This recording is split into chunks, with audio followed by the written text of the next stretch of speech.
ashindwa kuelewa hivi inakuwa ni ukosefu wa fikra au ni maslahi binafsi au ni ulevi wa madaraka au yani vitu vinafanyika inashindwa kuelezeka.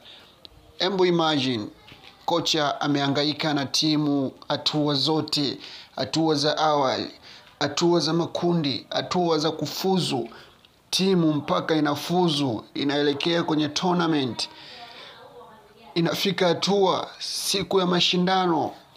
Kocha alihangaika kwenye mvua na jua mpaka kuhakikisha vijana wanafika AFCON ya under 17, analetewa kocha mpya, kocha mgeni analetwa ndani ya mashindano.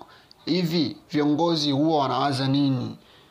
Tunakuwa na lengo la kuhitaji kufika mbele ama tunakuwa na lengo la kuhitaji kuweka vitu mfukoni ama tunaleta ushikaji na maslahi binafsi? Kocha wa timu ya taifa ya vijana ya under 17 Charles Boniface Mkwasa Master, baada ya kufika katika mashindano ameletewa kocha mkuu mpya. Siku chache kocha mpya, mashindano yamekaribia, kocha hajapata nafasi ya kutrain na wachezaji hata wiki moja, analetwa katikati ya mashindano.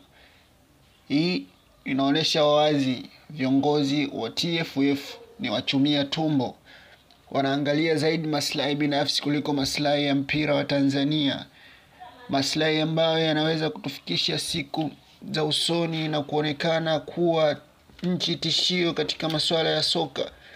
Ila inapofika ule wakati wa kuonekana tishio, basi wanatokea viongozi na kusababisha matatizo makubwa.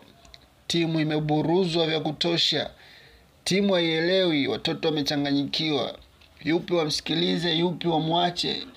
Kipenzi chao amewekwa kama reserve wa maamuzi yanatoka kwa kocha mkuu ambaye hawakuwahi kukutana naye kabla.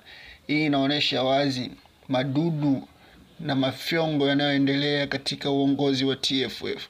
Ifike muda sasa watu wahusika wa mpira wachukue nafasi zilizokuwa za juu na kuongoza nchi katika soka kwa weledi na utimamu, na sio kiburi na manyanyaso yanayoendelea katika nchi yetu kwenye ngazi kubwa ya TFF. Kama ndo kwanza unajiunga na channel hii, basi usisahau kusubscribe, kulike na kucomment.